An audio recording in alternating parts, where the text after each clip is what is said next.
কেমন আছো সবাই? নিশ্চয়ই ভালো আছো।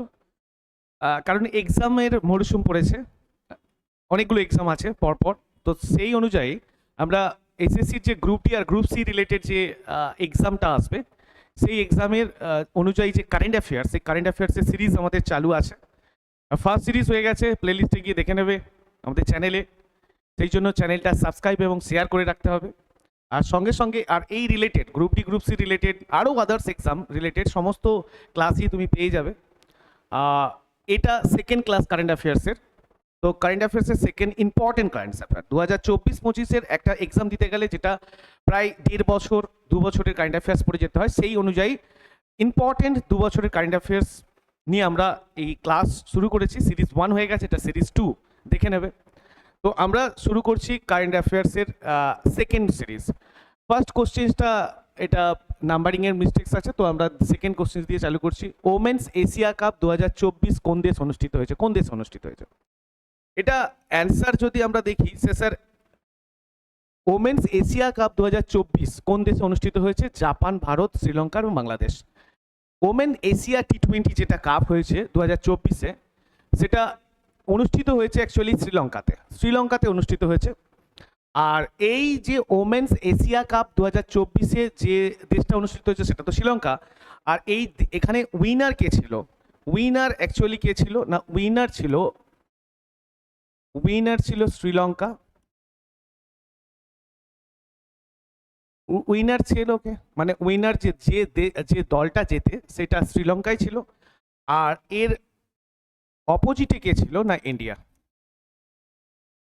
ইন্ডিয়া কি ছিল? ইন্ডিয়া হচ্ছে রানার আপ ছিল। ঠিক আছে, ইন্ডিয়া হচ্ছে রানার আপ, উইনার শ্রীলঙ্কা। 2024-এ ওমেন্স এশিয়া টি20 যে কাপটা হয়েছিল তাতে এটা অনুষ্ঠিত হয়েছিল শ্রীলঙ্কা দেশে।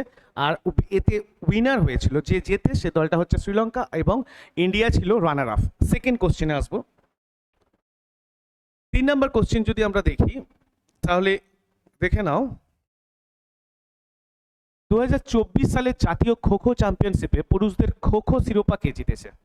2024 সালে এই জাতীয়, আগের বছরে যে জাতীয় খো খো চ্যাম্পিয়নশিপ হয়েছিল, ন্যাশনাল খো খো, একটা হয় দুটো, একটা ন্যাশনাল খো খো হয় আর একটা হচ্ছে ওয়ার্ল্ড বেস খো খো যেটা হয়।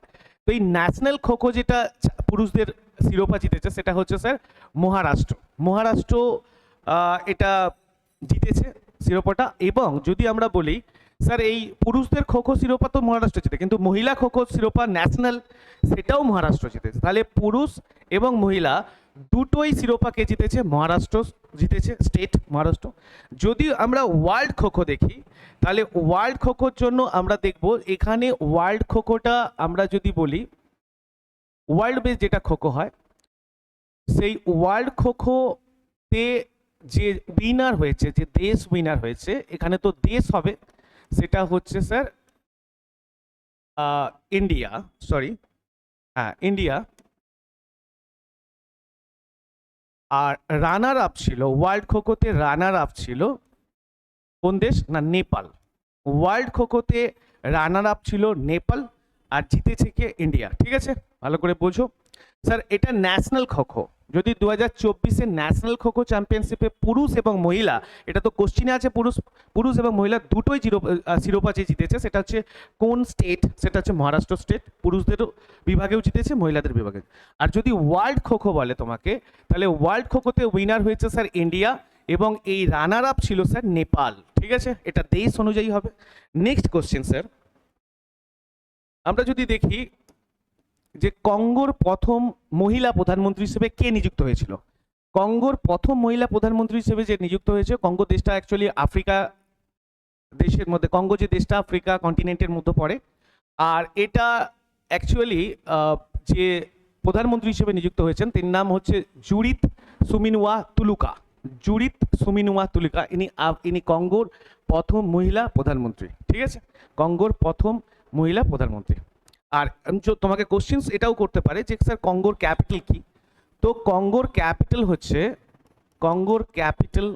ক্যাপিটাল এটাও জিজ্ঞেস করে অনেক সময়, সেটা হচ্ছে কিনসাসা। ঠিক আছে, কিনসাসা, এটা হচ্ছে কঙ্গোর ক্যাপিটাল। কঙ্গো দেশটা হচ্ছে আফ্রিকান কন্টিনেন্টের মধ্যে অবস্থান করে, আর এই কঙ্গোর ক্যাপিটাল হচ্ছে কিনসাসা। ক্লিয়ার? আর এই কঙ্গোর প্রথম মহিলা প্রধানমন্ত্রী হিসেবে নিযুক্ত হয়েছে জুডিথ সুমনওয়া তুলুকা। ক্লিয়ার? নেক্সট কোশ্চেন আসবো, কিনশাসা এর ক্যাপিটাল। নেক্সট কোশ্চেনে আসবো অপারেশন সংকল্প। অপারেশন সংকল্প যা সম্প্রতি সংবাদ শিরোনামে ছিল, নিচের কোনটির সাথে সেটা সম্পর্কিত? একটা হচ্ছে maritime security, cyber security, child education and tribal development. Operation সংকল্প সম্প্রতি যে সংবাদে ছিল, এটা হচ্ছে 2024-এর ঘটনা। এটা হচ্ছে মেরিটাইম সিকিউরিটির সঙ্গে যুক্ত। মেরিটাইম সিকিউরিটি তার মানে কি না, এটা নৌবাহিনীর সঙ্গে যুক্ত। এটা না, এই অপারেশন সংকল্প কোথায় রিলেটেড, কি রিলেট করে না, আমাদের যে ওমান এবং পারস্য উপসাগর আছে, ওমান এবং পারস্য উপসাগর, পারস্য প্লাস ওমান এই উপসাগর আছে, এই পারস্য আর ওমান উপসাগরে ভারতীয় যে বাণিজ্যিক যে জাহাজগুলো হয়, সেই জাহাজগুলো যাওয়ার সময় তাদের প্রবলেমস হতো, এবং এই প্রবলেমসকে ওভারকাম করার জন্য আমাদের যে ভারতীয় নৌসেনা আছে, সেই ভারতীয় নৌসেনা এই সংকল্পটা, অপারেশন সংকল্প নিয়েছে। মেরিটাইম সিকিউরিটির সঙ্গে যুক্ত ভারতীয় নৌসেনা এটা নিয়েছে, যেটা পারস্য এবং ওমান উপসাগরে যে পতাকাবাহী যে জাহাজগুলো যেত, বাণিজ্যিক জাহাজগুলো, তার উপরে হামলা হতো। এই হামলা থেকে রক্ষা পাওয়ার জন্য একটা প্রকল্প বা একটা প্রজেক্ট নিয়েছে। সেই প্রজেক্টের নাম হচ্ছে অপারেশন সংকল্প, যেটা ভারতীয় নৌসেনারা অনুষ্ঠিত করে। সেটাকে এই জন্য অপারেশন সংকল্প যুক্ত হচ্ছে মেরিটাইম সিকিউরিটির সঙ্গে। Clear sir? নেক্সট কোশ্চেন আমরা যদি দেখব, সেটা হচ্ছে স্যার 2024 সালে প্যারিস অলিম্পিকে যোগ্যতা অর্জনকারী একমাত্র ভারতীয় ভারোত্তোলক। যে ওয়েট লিফটিং হয় না, সেই ওয়েট লিফটিংয়ে প্যারিস অলিম্পিকে 2024-এ যোগ্যতা অর্জনকারী ভারতীয় একজনই ছিলেন, যিনি অ্যাকচুয়ালি যদি আমরা দেখি, যেই অর্জনকারী একমাত্র ভারতীয় ছিলেন সুনীল পানওয়ার, বৃন্দারানী দেবী, মীরাবাই চানু আর বিনয় কুমার। এর মধ্যে স্যার আমরা জানি ভারোত্তোলকের সঙ্গে রিলেটেড মীরাবাই চানু ওয়েট লিফটিং করে। ইনি অ্যাকচুয়ালি 49 কেজি ক্যাটাগরিতে খেলেন। ইনি অ্যাকচুয়ালি 49 ক্যাটাগরিতে খেলেন, 49 কেজি ক্যাটাগরিতে খেলেন, ঠিক আছে? 49 কেজি ক্যাটাগরিতে খেলেন। এবং Mirabai Chanu is related to which state? তোমাকে যদি কোশ্চেন্স করা হয় এটাও, যে মীরাবাই চানু কোন স্টেটের সঙ্গে যুক্ত, তাহলে তুমি বলবে মণিপুর। মণিপুর স্টেটের সঙ্গে মীরাবাই চানু যুক্ত, মানে ইনি মণিপুর থেকে বিলং করে। এটাও কোশ্চিনে আসে as a static question, static জিকের কোশ্চেন, যে মীরাবাই চানু কোন স্টেট থেকে বিলং করে, কোন স্টেটের ইনি খেলোয়াড়, তুমি বলবে মণিপুর। আর মীরাবাই চানু 49 কেজিতে ক্যাটাগরিতে অংশগ্রহণ করেছে 2024-এ প্যারিস অলিম্পিকে। ইনি কিন্তু ফার্স্ট, সেকেন্ড, থার্ড হয়নি, ইনি ফোর্থ হয়েছে। প্যারিস অলিম্পিকে ইনি ফোর্থ রান করেন, ফোর্থ হয়েছে, ঠিক আছে? নেক্সট কোশ্চেন যদি আসি, সেটা হচ্ছে কোন রাজ্যের কাঠিয়া গ্রাম, অ্যাকচুয়ালি এটা গ্রাম নয় স্যার, এটা গম হবে, কাঠিয়া গম।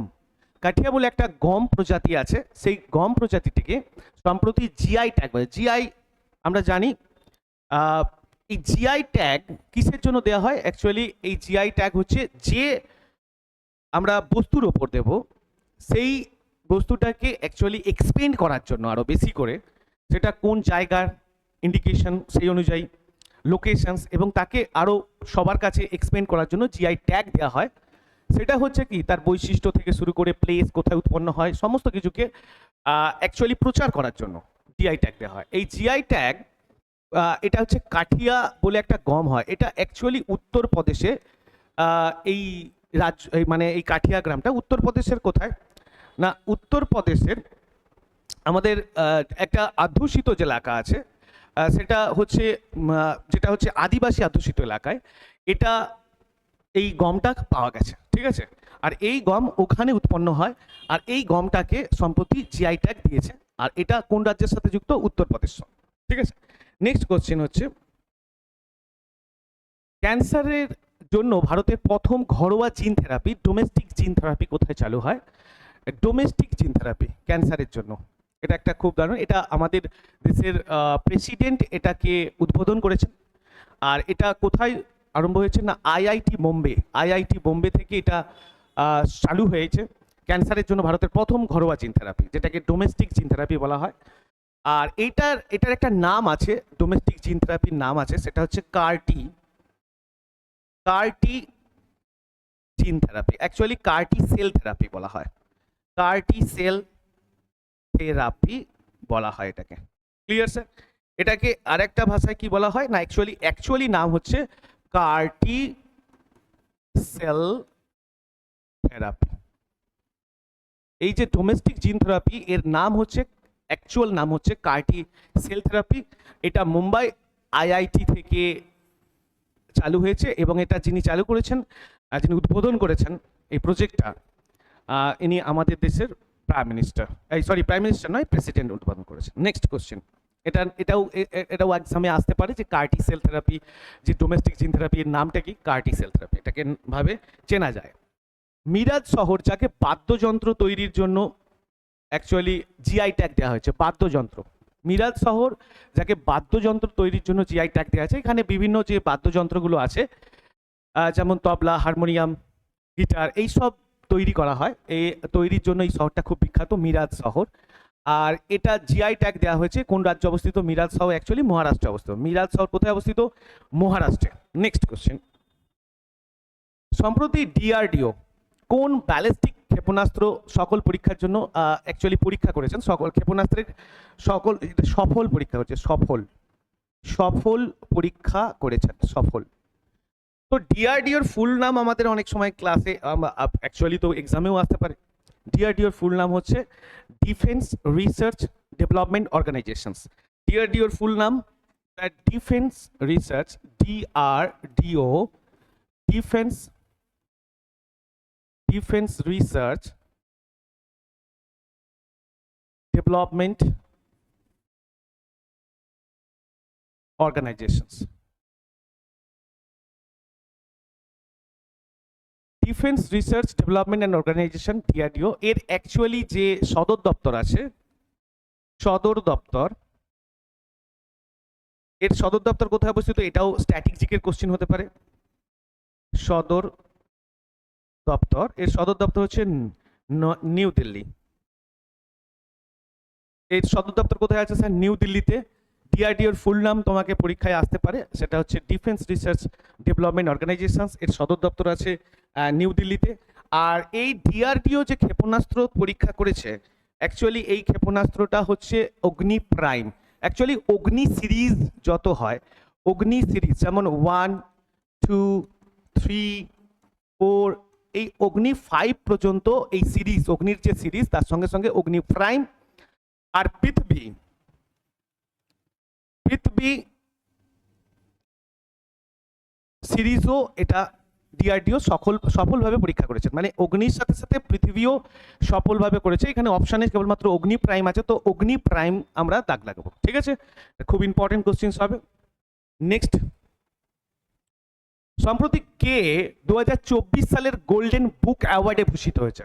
গোল্ডেন বুক, এই যে গোল্ডেন বুক অ্যাওয়ার্ডটা দেওয়া হয়, এটা অ্যাকচুয়ালি কে দেয় গোল্ডেন বুক অ্যাওয়ার্ড? এটা উইংস যে পাবলিকেশন আছে না, উইংস পাবলিকেশন, এই উইংস পাবলিকেশন একটা প্রকাশনী সংস্থা, উইংস ইন্টারন্যাশনাল পাবলিকেশনস। এই Wings international publications actually golden book award দেয় সাহিত্যে, লেখনীতে অবদান রাখার জন্য, ঠিক আছে? আর এটা 2024 সালের এই অ্যাওয়ার্ডটা পেয়েছেন স্যার রাখি কাপুর। 2024 সালে এই অ্যাওয়ার্ডটা পেয়েছেন কে? রাখি কাপুর। নেক্সট, সম্প্রতি কোন ক্রিকেট দল 2023 থেকে 24, মানে অ্যাকচুয়ালি 2023-24 এই 2023-24 যে রঞ্জি ট্রফিতে চ্যাম্পিয়ন হয়েছে, সেটা কোন রাজ্য?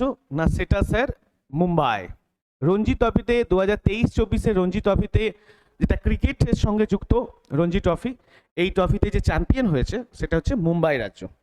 নেক্সট কোশ্চেন আসবো, সম্প্রতি নায়েব সিং সাইনি, খুব ইম্পর্টেন্ট, কারণ কোনো রাজ্যে যদি নতুন সিএম আসে তো সেই রাজ্যের সম্বন্ধে কোশ্চেন আসে কারেন্ট অ্যাফেয়ার্সে।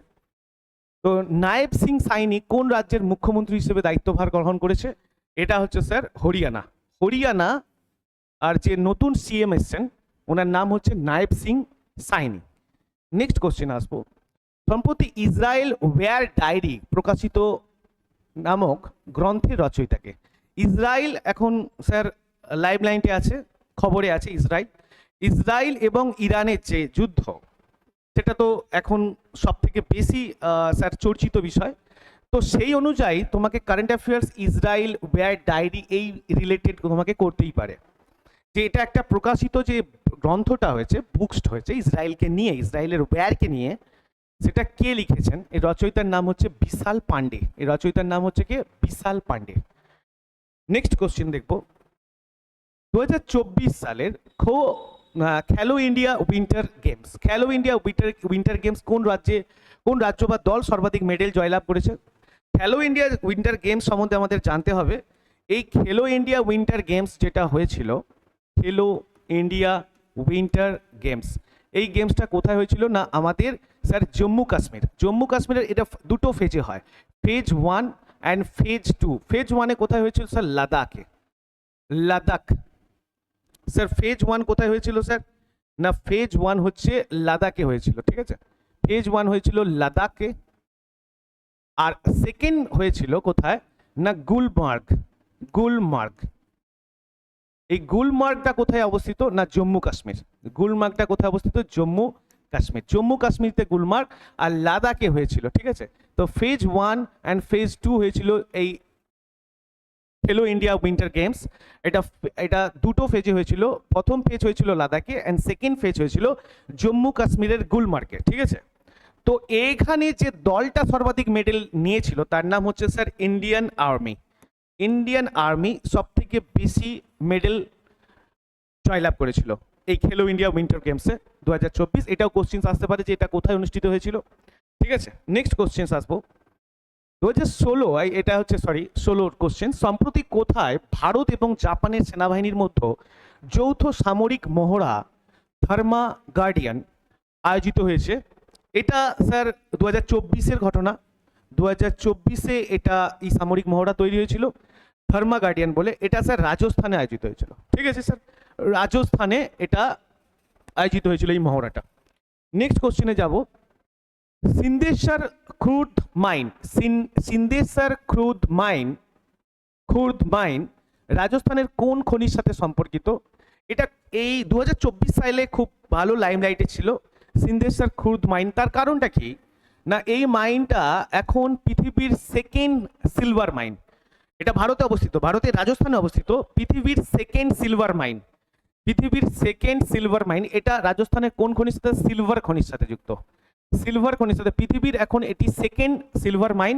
যদি তোমাকে এটাও জিজ্ঞেস করে পৃথিবীর সেকেন্ড, এটা রাজস্থানে অবস্থিত এই মাইনটা। রাজস্থানে আরেকটি মাইন অবস্থান করে যার নাম হচ্ছে স্যার খেত্রি। এই ক্ষেত্রটা হচ্ছে স্যার তামার খনির জন্য বিখ্যাত, তাহলে দুটো খনি এখানে খুব ইম্পর্টেন্ট আমরা দেখলাম, ক্ষেত্রি তামার খনি যেটা রাজস্থানে অবস্থিত, আর সিন্ধেশ্বর খুর্দ মাইন যেটি সিলভার খনি, এখন বিশ্বের সেকেন্ড বৃহত্তম খনি এটি। নেক্সট হচ্ছে, তাহলে বলবে তোমাকে যদি কোন দেশ সিলভার উৎপাদনে প্রথম স্থান অধিকার করে, এটাও তোমাকে কোশ্চেন করতে পারে। প্রথম স্থান অধিকার করে কোন দেশ? না প্রথম স্থান নেয় মেক্সিকো যে দেশ, এই মেক্সিকো হচ্ছে একটা দেশ যা সিলভার উৎপাদনে পৃথিবীতে এখন প্রথম স্থান অধিকার করে। আর এখানেই সব থেকে বড় খনিটা আছে মেক্সিকো, আর সেকেন্ড খনিটা আছে সিন্ধেশ্বর খুর্দ মাইন যেটি রাজস্থানে অবস্থিত আমাদের ভারতে। নেক্সট কোশ্চেন, ইরান কোন দেশের সাথে তার সীমান্ত স্পর্শ করে না? কারণ ইরান এবং এখন ইরানও স্যার আমাদের হচ্ছে লাইমলাইটে থাকার জন্য ইরান সম্বন্ধে দিতে পারে। অ্যাকচুয়ালি ইরান স্যার কতগুলো দেশের সঙ্গে সীমানা স্পর্শ করে? না 7টি দেশের সঙ্গে সীমানা স্পর্শ করে। ইরান হচ্ছে মোট 7টি দেশ নিয়ে বাউন্ডারি দিয়ে ঘেরা থাকে, শেয়ার করে, সেদের সীমানাটা শেয়ার করে 7টি দেশ দিয়ে। তার মধ্যে ইরাক আছে স্যার, আফগানিস্তান আছে স্যার, তুর্কিজ আছে। সিরিয়া এই দেশটি ইরানের সঙ্গে বাউন্ডারি শেয়ার করে না। সিরিয়া একমাত্র এই 4টে অপশনের মধ্যে যদি দেখি তাহলে ইরান, আফগানিস্তান অ্যান্ড তুর্কি এরা ইরানের সাথে বাউন্ডারি শেয়ার করে, কেবলমাত্র সিরিয়া এই বাউন্ডারি শেয়ার করে না। আর এই যদি মনে করো তাহলে ইরান 7টি দেশের দিয়ে ঘেরা থাকে। নেক্সট, সম্প্রতি প্রকাশিত Neeraj Chopra the man who made history নামক গ্রন্থের রচয়িতার নাম কি? নীরজ চোপড়াকে নিয়ে লেখা the man who made history এই গ্রন্থটি কে লিখেছেন? প্রথম তো নীরজ চোপড়া নিয়ে কিছু স্ট্যাটিক জিকের কোশ্চেনও তোমাকে দিতে পারে। এই Neeraj Chopra is related to javelin throw. তার মানে কি, এই যে জ্যাভলিন থ্রো হয় সেই তোমাকে কোন খেলার সাথে যুক্ত সেটাও কোশ্চেনে করতে হবে। নীরজ চোপড়া জ্যাভলিন থ্রো, ইনি 2022 সালে ইনি এশিয়া গেমসে প্রথম সোনা জেতেন, এশিয়া গেমসে গোল্ড জেতেন, এশিয়া গেমসে ইনি গোল্ড জেতেন। অ্যান্ড 2024 সালে যে গ্রীষ্মকালীন প্যারা অলিম্পিক্স হয়েছিল, 2024-এ যে গ্রীষ্মকালীন প্যারা অলিম্পিক্স হয়েছিল সেখানে স্যার দ্বিতীয় স্থান অধিকার করেন। তাহলে এই নীরজ চোপড়া সম্বন্ধে যদি আরও কোশ্চেন দেখা যায় তাহলে ইনি 2022 সালে এশিয়া গেমসে গোল্ড জেতেন ফার্স্ট, অ্যান্ড 2024 সালে গ্রীষ্মকালীন যে প্যারা অলিম্পিক্স হয়েছিল সেখানে দ্বিতীয় স্থান অধিকার করেন। এই Neeraj Chopra the man who made history এই গ্রন্থটির এখন রচয়িতা যিনি, তার নাম হচ্ছে স্যার নরিস প্রীতম। ইনি এই গ্রন্থটি লিখেছেন। তো ওনাকে দিয়ে যে একটা গ্রন্থ লিখেছেন তিনি নাম হচ্ছে নরিস প্রীতম। নেক্সট কোশ্চেন, সম্প্রতি কোথায় মিলান 2024 নামক নৌ মহড়া অনুষ্ঠিত হয়েছে? এই মিলান 2024 নামক যে নৌ মহড়াটা অনুষ্ঠিত হয়েছে সেটা স্যার বিশাখাপত্তনম, বিশাখাপত্তনমে, এটি অন্ধ্রপ্রদেশ অবস্থিত। মিলান 24 সম্বন্ধে যদি আমরা একটু দেখি তাহলে এটি স্যার 1995 থেকে এটা শুরু হয়। আর যখন এটা শুরু হয় মানে 1995 সালে থেকে এই মিলান 24 যে নৌ মহড়াটা হয় সেটা 1995 সাল থেকে এটা শুরু হয়। আর তখন 4টি দেশ, 4টি কান্ট্রি কেবলমাত্র এতে অংশগ্রহণ করত। কিন্তু পরবর্তী সময় এখন এটা প্রায় 50টি কান্ট্রি, 50টি দেশ এই মহড়াতে অংশগ্রহণ করে। এটি এবছর অনুষ্ঠিত হয়েছিল স্যার অন্ধ্রপ্রদেশের এপির বিশাখাপত্তনমেতে। আর এটিতে 50টি দেশ অংশগ্রহণ করেছিল। এটা কেবলমাত্র নৌ মহড়া নয়, এর যে পতাশ্রয়, সে পতাশ্রয় এবং নৌবাহিনীরা পতাশ্রয় এবং সমুদ্র দুটোকেই ইউজ করে এই মহড়া তৈরি হয়। এই মহড়াটা স্যার এবছর হয়েছিল স্যার বিশাখাপত্তনম, এবছর 2024-এ বিশাখাপত্তনমে অনুষ্ঠিত হয়েছিল। Clear sir? বিশাখাপত্তনমে অনুষ্ঠিত হয়েছিল। নেক্সট কোশ্চেন, সম্প্রতি কোথায় ইস্পাত ক্ষেত্রে ভারতের প্রথম গ্রিন হাইড্রোজেন প্ল্যান্ট চালু হয়? স্যার যদি এই প্রথম ইস্পাত ক্ষেত্রে ভারতের প্রথম গ্রিন হাইড্রোজেন প্ল্যান্ট চালু হয় স্যার হরিয়ানা, হরিয়ানায় একটা জায়গা আছে যার নাম হিসার। এই হিসারে এটা প্রথম চালু হয় আর হিসারটা হরিয়ানায় অবস্থিত। তাহলে ভারতের যদি বলে, ভারতের না বলে সম্প্রতি কোথায় ইস্পাত ক্ষেত্রে ভারতের প্রথম, সম্প্রতি ইস্পাত ক্ষেত্রে ভারতের প্রথম, ইস্পাত ক্ষেত্র অনুযায়ী ভারতের প্রথম গ্রিন হাইড্রোজেন প্ল্যান্ট। কিন্তু এটা যদি আমাদেরকে কোশ্চেন্স করে যে ভারতের প্রথম কোথায় গ্রিন হাইড্রোজেন প্ল্যান্ট চালু হয় তাহলে তোমাকে বলতে হবে এটা হচ্ছে জোরহাট। জোরহাটে এটা প্রথম চালু হয়। জোরহাট কি না একটা, এটা হচ্ছে জোরহাট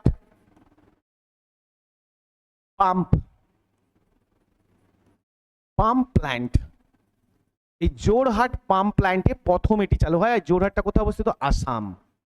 ঠিক আছে স্যার, এই জোরহাটটা কোথায় অবস্থিত? আসাম। এই জোরহাট পাম্প প্ল্যান্টে প্রথম এইটি গ্রিন হাইড্রোজেন প্ল্যান্ট চালু হয়। এই জোরহাটটা কোথায়? ভারতের প্রথম, একদম ভারতের প্রথম জোরহাটে এটা পাম্প প্ল্যান্টে স্বশাসিতভাবে আসামে, এটা আসামে অবস্থিত। এই গ্রিন মানে তোমাকে যেটা বলা হচ্ছে গ্রিন হাইড্রোজেন প্ল্যান্ট চালু হয়েছে। গ্রিন হাইড্রোজেন ব্যাপারটা কি এটাও জানা উচিত। গ্রিন হাইড্রোজেন মানে কি, আমাদের যে অপ্রচলিত যে শক্তিগুলো হয় সেই অপ্রচলিত শক্তিগুলোর থেকে উৎপন্ন যে তড়িৎ, সেখান থেকে আমরা জলকে ভেঙে হাইড্রোজেন উৎপাদন যে করি, সেই হাইড্রোজেন উৎপাদনকে গ্রিন হাইড্রোজেন প্ল্যান্ট বলা হয়। তার মানে কি, এটা অ্যাকচুয়ালি তড়িৎ বিশ্লেষ্য পদ্ধতিতে তৈরি হয়। আর এটা অপ্রচলিত শক্তি থেকে যে উৎপন্ন তড়িৎটা, সেই তড়িৎ দিয়ে আমরা স্যার জলকে ভেঙে হাইড্রোজেন উৎপন্ন করি। এটা এখানে যদি বলা হয় স্যার ইস্পাত ক্ষেত্রে ভারতের প্রথম কোথায়, এটা স্যার হরিয়ানাতে হিসারে। আর যদি বলে এটা ভারতের প্রথম কোথায়, ইস্পাত ক্ষেত্রটা না বললে তাহলে তুমি বলবে স্যার জোরহাট। আর জোরহাট পাম্প প্ল্যান্ট আছে তাতে। আর জোরহাটটা কোথায় অবস্থিত? আসামে। নেক্সট কোশ্চেন, প্রধানমন্ত্রী নরেন্দ্র মোদী কোথায় বিক্রমাদিত্য বেদি ক্লার্কের উদ্বোধন করেছে। বিক্রমাদিত্য নাম সম্বন্ধে যদি আমরা জানি তাহলে এটাকে বিক্রমাদিত্য কার উপাধি? এটার নাম দ্বিতীয় চন্দ্রগুপ্ত। তাহলে দ্বিতীয় চন্দ্রগুপ্ত, চন্দ্রগুপ্ত দ্বিতীয়, ইনি কি দ্বিতীয় চন্দ্রগুপ্ত, আর অ্যাকচুয়ালি নাম কি স্যার? উপাধি ছিল বিক্রমাদিত্য। আর তোমরা যদি এটুকু জানো স্যার দ্বিতীয় চন্দ্রগুপ্তের ক্যাপিটাল কোথায় ছিল? দ্বিতীয় চন্দ্রগুপ্তের ক্যাপিটাল ছিল, চন্দ্রগুপ্ত দ্বিতীয়র এর ক্যাপিটাল দুটো জায়গায় ছিল স্যার, ক্যাপিটাল দুটো জায়গায় ছিল। ফার্স্ট ক্যাপিটাল ছিল স্যার পাটলিপুত্র, পাটলিপুত্রা, আর এটা এখন যার নাম কি হয়েছে স্যার? যার নাম আছে এখন পাটনা। তো এটা পাটলিপুত্রের ফার্স্ট ক্যাপিটাল ছিল, আর ক্যাপিটাল দ্বিতীয় ক্যাপিটাল যেটা ছিল সেটা স্যার উজ্জয়ন।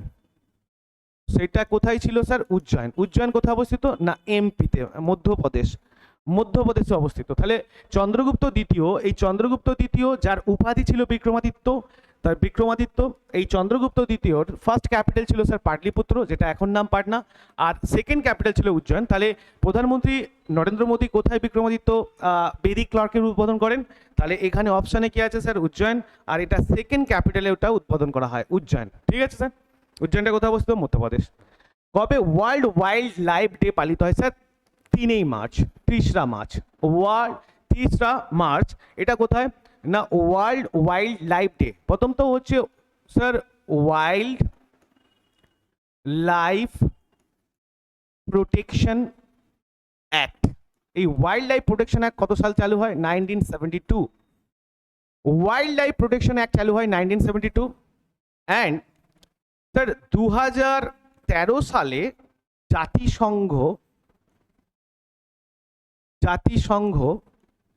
এই জাতিসংঘ থার্ড যে মার্চ হয়, এই থার্ড মার্চকে স্যার এই ওয়াইল্ড লাইফ ডে হিসেবে পালিত করার জন্য চিহ্নিত করেন। এটা কত সাল থেকে? 2013 সাল থেকে জাতিসংঘ থার্ড মার্চকে ওয়ার্ল্ড ওয়াইল্ড লাইফ ডে হিসেবে পালিত জন্য একটা সংজ্ঞা দেন, এবং এটা হচ্ছে থার্ড মার্চ। আর যদি বলে ওয়াইল্ড লাইফ প্রোটেকশন অ্যাক্ট কবে চালু হয় স্যার? 1972 ভারতে।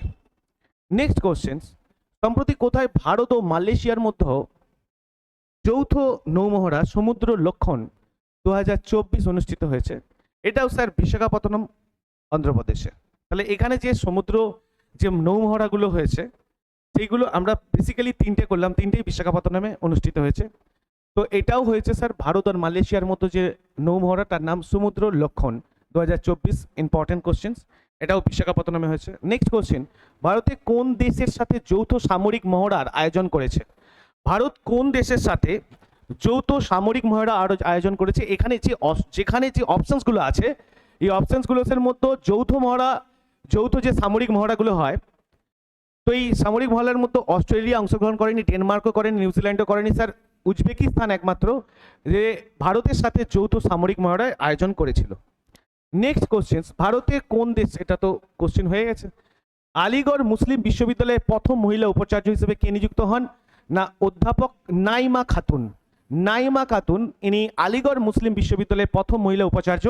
আর তোমাকে যদি কোশ্চেন করে যে আলিগড় মুসলিম বিশ্ববিদ্যালয় স্যার, এটা যদি স্ট্যাটিস্টিকের কোশ্চেন হয়ে যায়, আলিগড় মুসলিম বিদ্যালয় কে তৈরি করেন? তাহলে কি সৈয়দ আহমেদ খাঁ। কে করেন? না সৈয়দ আহমেদ খান। সৈয়দ আহমেদ খান, ইনি আলিগড় মুসলিম বিশ্ববিদ্যালয় প্রতিষ্ঠা করেন। নেক্সট কোশ্চেন আসবো, ভারতের প্রথম মহাকাশ পর্যটক। এটাও খুব ইন্টারেস্টিং কোশ্চেন। ভারতের প্রথম মহাকাশ পর্যটক কে? স্যার এখানে অপশন বিশাল শর্মা নয়, তন্ময় দত্ত নয়, সুচিদা নন্দন মহতি নয় স্যার, মহন্তি নয়, এটা হচ্ছে গোপীচাঁদ খটাকুড়া। গোপীচাঁদ খটা। তোমাকে এটা কোশ্চেনটা দেখলে অনেক সময় মনে হবে যে স্যার ভারতের প্রথম মহাকাশ পর্যটক হিসেবে আমরা রাকেশ শর্মাকে জানি, উনিও ভারতের। কিন্তু প্রবলেম কোথায়? রাকেশ শর্মা যেখান পর্যন্ত গেছিল তার থেকেও এগিয়ে যায় গোপীচাঁদ খটাকুড়া। এই রাকেশ শর্মা যখন যায়, ইনি হচ্ছে সোভিয়েত রাশিয়া সঙ্গে যৌথ, মানে ইন্দো সোভিয়েত মিলে যে একটা প্রজেক্ট বানায়, সেই প্রজেক্টে সুয়জ টি এই নামের যে একটা এতে চড়ে, অ্যাকচুয়ালি সুয়েজ টিতে চড়ে রাকেশ শর্মা যায় কত সালে? 1984-এ রাকেশ শর্মা প্রথম মহাকাশে যায়। এটা উদ্যোগ ছিল স্যার ইন্দো সোভিয়েত যে যৌথ একটা কোলাবোরেশনে এই সুয়োজ টিতে করে 1984-এতে ইনি রাকেশ শর্মা প্রথম যান। তিনি অ্যাকচুয়ালি এই যে সুয়েজ টির পরিচালনার দায়িত্বে ছিলেন। আর এর ওপরে চলে যায় গোপীচাঁদ খোটাকুরা, এর আগে চলে যায়, এই জন্য ভারতের প্রথম মহাকাশ পর্যটক ইনি। আর এটা হচ্ছে স্যার মানে এটা প্রফেশনাল হচ্ছে, ইনি একদম পর্যটক হিসেবে প্রফেশনাল গেছিলেন, তো এই জন্যই এনাকে এখন ধরা হয় গোপীচাঁদ খোটাকুরা। ঠিক আছে, তো নেক্সট কোশ্চিন আসবো। সম্প্রতি কোন দেশে হিন্দিতে রেডিও সম্প্রচার শুরু হয়েছে? সম্প্রতি কোন দেশে হিন্দিতে রেডিও সম্প্রচার শুরু হয়েছে স্যার? এটা কাতার হবে না, ওমান হবে না, সৌদি, কুয়েতে স্যার হিন্দিতে রেডিও সম্প্রচার সম্প্রতি চালু হয়েছে। নেক্সট কোশ্চেনে চলে যাব। সম্প্রতি কোন রাজ্যে রোগান ক্রাফট জিআই ট্যাগ পেল? এই রোগান ক্রাফট হচ্ছে একটা কার্পেট যার মধ্যে বিভিন্ন রকমের নকশা আঁকা থাকে, যেটা দেখতে খুব সুন্দর। এই রোগান ক্রাফট হচ্ছে এটি গুজরাটের সঙ্গে সম্পর্কিত, এটা গুজরাট রাজ্যের rogan craft. Next question, Ram মন্দিরের যে সূর্য তিলক প্রোগ্রামের গুরুত্বপূর্ণ ভূমিকা পালন করেছে কোন প্রতিষ্ঠান? এটা আইআইএ হবে, আইআইএ। ঠিক আছে, ইন্ডিয়ান ইনস্টিটিউট অফ আর্কিটেক্ট। এটা রাম মন্দির যে সূর্য তিলক, অ্যাকচুয়ালি এটা টাইম কটার সময়? 7টা, সকাল 7টাতে রামের কপালে একটা তিলক আছে, এটাকে একটা ফরমেশনে আনা হয়। এই পুরো ফরমেশন এই টেকনোলজি ব্যবহার করেই আনা হয়। এই টেকনোলজিটা তৈরি করেছে sir IIA, Indian institute of architect. Next question,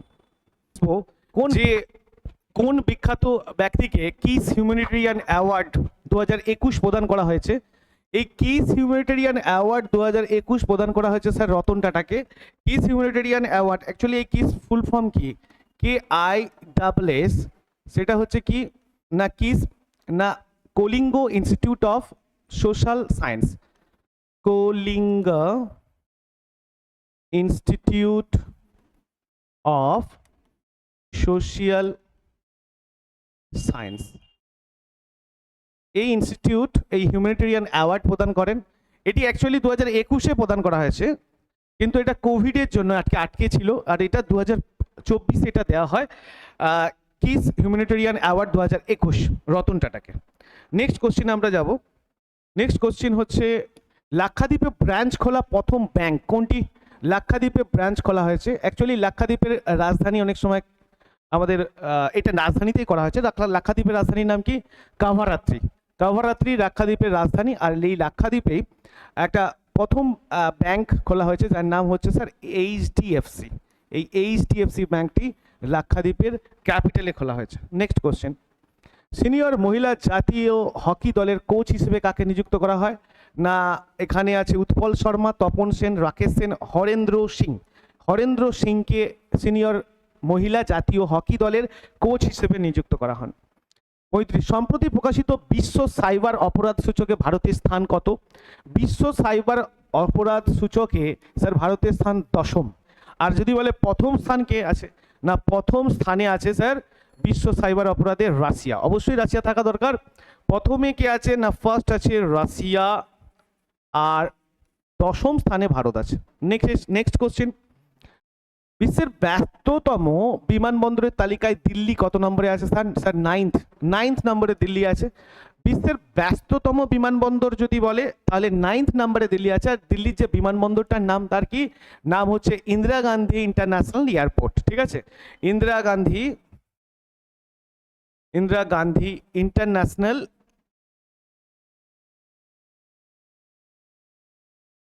airport. Indira Gandhi international airport এই দিল্লির যে এয়ারপোর্ট, এটি 9ম ব্যস্ততম এয়ারপোর্ট আমাদের, যেটা দিল্লিতে অবস্থান করে।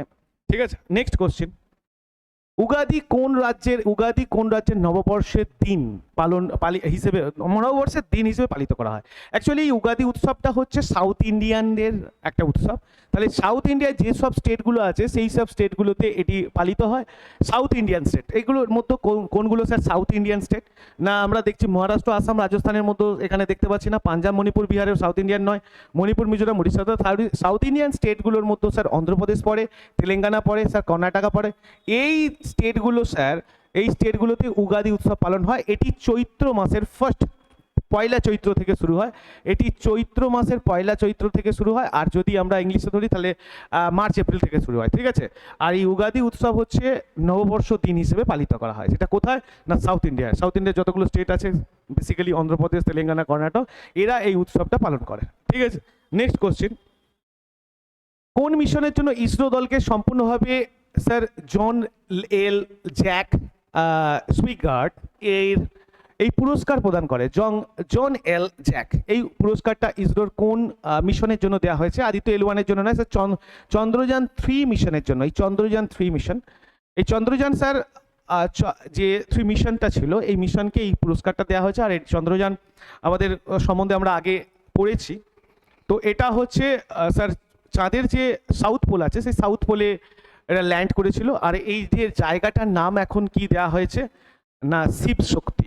এই জায়গার নাম কি দেওয়া হয়েছে স্যার? শিব শক্তি। সাউথ পোলে যে যানটা ল্যান্ড করেন সেই জায়গাটার নাম দেওয়া হয়েছে কি? শিব শক্তি, ঠিক আছে? এটা কে দেন? না আমাদের দেশে প্রাইম মিনিস্টার। আমাদের দেশে প্রাইম মিনিস্টার এই চন্দ্রযান যেটা 3 মিশনস এটা ল্যান্ড করেছিল কোথায়? না চাঁদের সাউথ পোলে। এই সাউথ পোলে এই জায়গাটার নাম দেওয়া হয়েছিল কি? শিব শক্তি। এটাও পরীক্ষায় আসতে পারে। নেক্সট কোশ্চিন আসে, দ্য উইনার্স মাইন্ডসেট বইটির লেখক হচ্ছে sir Sen Watson. The winners mindset এই বইটির লেখককে সেন ওয়াটসন। নেক্সট কোশ্চিন আসবো, গোল্ডম্যান এনভায়রনমেন্টাল প্রাইজ 2024 কে জেতেন? এর নাম আলোক শুক্লা। আলোক শুক্লা ইনি গোল্ডম্যান এনভায়রনমেন্টাল প্রাইজ 2024 জেতেন। আলোক শুক্লা কিসের জন্য অবদান দেওয়া আছে? ইনি অ্যাকচুয়ালি কে? আলোক শুক্লা একজনই কে? ইনি অ্যাকচুয়ালি যে আমাদের যে ফরেস্ট, সেই ফরেস্টকে কনজার্ভ করার জন্য, রিজার্ভ অ্যাকচুয়ালি ফরেস্টের যে সংরক্ষণের জন্য আন্দোলনে ইনি যুক্ত থাকেন। ফরেস্ট সংরক্ষণের জন্য বিভিন্ন রকমের সরকারের কাছে আন্দোলন উপস্থাপন করেন এবং তার সঙ্গে সঙ্গে এই ফরেস্টের চত্বরে যে আদিবাসী বা তপশিলি যে জাতিগুলো থাকে তাদের অধিকার সংরক্ষণের জন্য ইনি লড়াই করেন। এনার নাম হচ্ছে আলোক শুক্লা। এনাকে গোল্ডম্যান এনভায়রনমেন্টাল প্রাইজ 2024 দেওয়া হয়। হাইতি থেকে ভারতীয়দের বের করে আনার জন্য ভারত সরকার কোন মিশন চালু করে? হাইতি কিছুদিন আগে স্যার ভারতের হাইতিতে কিছু গন্ডগোলের দরুন এখানে যে বিদেশি যে অ্যাকচুয়ালি এয়ারলাইন্সগুলো ছিল সেগুলো সব বন্ধ হয়ে যায় আর সেখানে ভারতীয়রা এখানে আটকে পড়ে। তো এদেরকে উদ্ধার করার জন্য এই হাইতি থেকে ভারত সরকার একটা মিশন চালু করে। সেই মিশনের নাম অপারেশন ইন্দ্রাবতী। সেই মিশনটার নাম কি? অপারেশন ইন্দ্রাবতী। এইখানে যে বেসরকারি বিমান পরিচালনা, যে বেসরকারি বিমান যে সংস্থা তারা ওইখানে পুরোপুরি বন্ধ করে দেওয়া হয় এবং হাইতিতে প্রচুর গন্ডগোল হচ্ছিল। সেই গন্ডগোল থেকে ভারতীয়দের বের করে আনার জন্য অপারেশন ইন্দ্রাবতী চালু করে ভারত সরকার। নেক্সট কোশ্চেন, ভারত প্রথম কোন দেশকে ব্রহ্মোস মিসাইল এক্সপোর্ট করেছেন? স্যার নেপাল, শ্রীলঙ্কা, জম্মু কাশ্মীর না স্যার ফিলিপিন্সকে প্রথম ব্রহ্মোস মিসাইল এক্সপোর্ট করেছে ভারত। নেক্সট কোশ্চেনে যাব স্যার, ওপেন এআই প্রথম কোন ভারতীয়কে কর্মচারী হিসেবে নিযুক্ত করেছে? ওপেন এআই এটা স্যার প্রজ্ঞা মিশ্রকে ওপেন এআই প্রথম ভারতীয়, যেটা যিনি আজ এই ওপেন এআই কি চ্যাট জিপিটি বানায়। তো এই ওপেন এআই প্রথম কোন ভারতীয়কে কর্মচারী হিসেবে নিযুক্ত করেন? না প্রজ্ঞা মিশ্রকে। এনাকে নিযুক্ত করার কারণ হচ্ছে ভারত সরকারের সঙ্গে এদের কোম্পানির একটা কোলাবোরেশন রক্ষা করার দায়িত্বে স্যার প্রজ্ঞা মিশ্র আসেন। তো ইনি প্রথম ভারতীয় যিনি কর্মচারী হিসেবে ওপেন এআইতে নিযুক্ত হয়েছেন। নেক্সট কোশ্চেন, ভারতের কোন শহরকে ত্রিসেবা রক্ষা স্টেশন বানানো হয়েছে? ত্রিসেবা মানে একটা স্থলবাহিনী, জলবাহিনী আর নৌবাহিনী। এই যে তিনটে বাহিনীর বিভিন্ন যে সেবা, তার জন্য একটা স্টেশনের মধ্যে এই তিনটে বাহিনীকেই রাখা হবে। সেটা কোথায়? সেটা হচ্ছে স্যার মুম্বাইতে বানানোর ঘোষণা করা হয়েছে। নেক্সট কোশ্চিন হচ্ছে স্যার, হেয়ার ডিসক্রিমিনেশন, চুলের এই যে আমাদের যে চুল আছে সেই চুলের যে বর্ণ বৈষম্য, এই চুলেরও বর্ণ আছে, সেই বর্ণের বৈষম্যের নিয়ে প্রথম কোন দেশ আইন তৈরি করেছে? মানে চুলের কালার অনুযায়ী এটা নিয়ে প্রচুর প্রবলেমস হচ্ছিল এই দেশটায়। এই দেশটার নাম হচ্ছে স্যার ফ্রান্স। এই যার চুলের কালার যে যেমন ইচ্ছা, অনেকের কি হয় না বিভিন্ন চুলের কালার বিভিন্ন কালার অনুযায়ী হয়, আর ওই দেশে অনেক মানুষ যায় বিভিন্ন দেশ থেকে। তো এই চুলের কালার অনুযায়ী সেই দেশে অনেক সময় কি হয় বৈষম্যের শিকার হয়ে যেত। তা সেটা নিয়ে প্রচুর প্রবলেমস হচ্ছিল। সেটা এই জন্য এই ফ্রান্স সরকার হেয়ার ডিসক্রিমিনেশন নিয়ে একটা আইন করেছেন, এটা হচ্ছে ফ্রান্সে। নেক্সট কোশ্চেন হচ্ছে স্যার কোন ভারতীয় বৈজ্ঞানিকের নাম অনুসারে একটি গ্রহাণুর নাম রাখা হয়েছে? এটা খুব ইম্পর্টেন্ট কোশ্চেন। একটা অ্যাস্ট্রয়েডের নাম রাখা হয়েছে এনার নাম অনুসারে, যার নাম হচ্ছে স্যার প্রফেসর জয়ন্ত মূর্তি। প্রফেসর জয়ন্ত মূর্তি। ব্যাস। নেক্সট কোশ্চেন স্যার প্যারিস অলিম্পিকে 2024-এ কোন ভারতীয় মহিলা প্রথম সদস্য হিসেবে নিযুক্ত হন? না বিলকিস মির। ইনি স্যার জম্মু কাশ্মীর থেকে বিলং করে। প্যারিস অলিম্পিকে প্রথম ভারতীয় সদস্য 2024-এ ভারতীয় মহিলা প্রথম সদস্য হিসেবে ইনি বিলকিস মির। ইনি অ্যাকচুয়ালি জম্মু কাশ্মীর থেকে বিলং করে। এটাও ভালো question sir. Next question sir কোন দেশে জিগ নামে একটি গোল্ড একটা ব্যাকড কারেন্সি চালু করেছে? জিগ অ্যাকচুয়ালি এই কারেন্সিটা এরকম উপরে লেখা থাকবে জিগ। এটা হচ্ছে গোল্ডেন কালারের হয়। এরা এই দেশের অ্যাকচুয়ালি অর্থনৈতিক অবস্থাকে ঠিকঠাক রাখার জন্য, অর্থনৈতিক অবস্থা খুব ভেঙে পড়েছিল এবং এটাকে ঠিক করার জন্য এরা কি একটা কয়েন চালু করেন, সেটার নাম দিয়েছে জিগ। এই অনুযায়ী মূল্য নির্ধারণ হবে, ঠিক আছে? সেটা কি না Zimbabwe. Zimbabwe. Next question tata ভারতের প্রথম private earth observation satellite launch করেছে, এর নাম কি? Sir টিস্যাট 1A। টিস্যাট 1A। টিস্যাট 1A, ঠিক আছে? টাটা ভারতের প্রথম প্রাইভেট আর্থ অবজারভেশন স্যাটেলাইট করেন, টিস্যাট 1A। নেক্সট কোশ্চেন হুয়ের রিপোর্ট অনুসারে হেপাটাইটিস বি অ্যান্ড সি এর ক্ষেত্রে ভারত কত নম্বর স্যার স্থানে অবস্থান করে? স্যার ফার্স্ট অবস্থান করে হেপাটাইটিস অনুযায়ী। তো হেপাটাইটিসের যে রিপোর্ট অনুযায়ী স্যার ভারত প্রথম। আচ্ছা, এবার হেপাটাইটিস সম্বন্ধে একটু জানা উচিত স্যার। এই হেপাটাইটিসের সম্বন্ধে যদি কোশ্চিন আসে কি বলবে না এটি প্রথম তো এই রোগটা কিসের মাধ্যমে স্যার হয়? তো তোমাকে বলবে স্যার ভাইরাস। তো এটা হচ্ছে ভাইরাসের মাধ্যমে হয়। তাহলে ভাইরাস দ্বারা এটা আক্রান্ত হয় হেপাটাইটিস। হেপাটাইটিস কত রকমের আছে sir? Hepatitis sir A, B, C, E and D E. Sir hepatitis কি না হেপাটাইটিস কত ধরনের হয়? Hepatitis actually A, B, C, D, E এই 5 ধরনের হয়। এর মধ্যে এ আর ই এই হেপাটাইটিস দুটো স্যার জলবাহিত এবং খাদ্যবাহিত হয়, ঠিক আছে? জল এবং খাদ্য দ্বারা আসে। আর বি, সি, ডি এই হেপাটাইটিস স্যার অ্যাকচুয়ালি রক্ত এবং যৌন সংযোগের ফলে আসে, যৌন সংযোগের ফলে আছে। তাহলে হেপাটাইটিস বি, সি, ডি রক্ত এবং যৌন সংযোগের ফলে এটা সংক্রামিত হয়, এবং হেপাটাইটিস এ এবং ই এটা খাদ্য বা জলের মাধ্যমে সংক্রামিত হয়। এই হেপাটাইটিস স্যার আক্রান্ত হয় স্যার এটি কোন জীবাণুর দ্বারা? Sir virus. আর এই হুইয়ের রিপোর্ট অনুসারে হেপাটাইটিস বি আর সি ক্ষেত্রে ভারত একদম কত নম্বরে আছে? যেটা অ্যাকচুয়ালি বি আর সি যদি বলি স্যার রক্ত আর যৌন সংযোগের ফলে হয়, ফার্স্ট নাম্বারে আছে, ঠিক আছে স্যার? ফার্স্ট নাম্বারে। নেক্সট আজকের এখান পর্যন্ত স্যার 50টা কোশ্চেন, আর নেক্সট উইকে আবার থার্ড কোশ্চেন আসবে, এরকম কিছু ব্যাপার নয়। আর এই সিরিজটা চলতেই থাকবে যতদিন না ক্লাস হবে, এক্সাম হচ্ছে। আর সঙ্গে সঙ্গে এখানে ম্যাথসের ভিডিও থাকবে, group D group C related, একদম special group D group C related কিছু ম্যাথস থাকবে, এবং সেই ম্যাথসের ভিডিও তুমি দেখতে পাবে। এটার জন্য স্যার চ্যানেলটাকে সাবস্ক্রাইব এবং শেয়ার করে রাখতে হবে, ঠিক আছে? Thank you. আজকে এখানেই শেষ করলাম।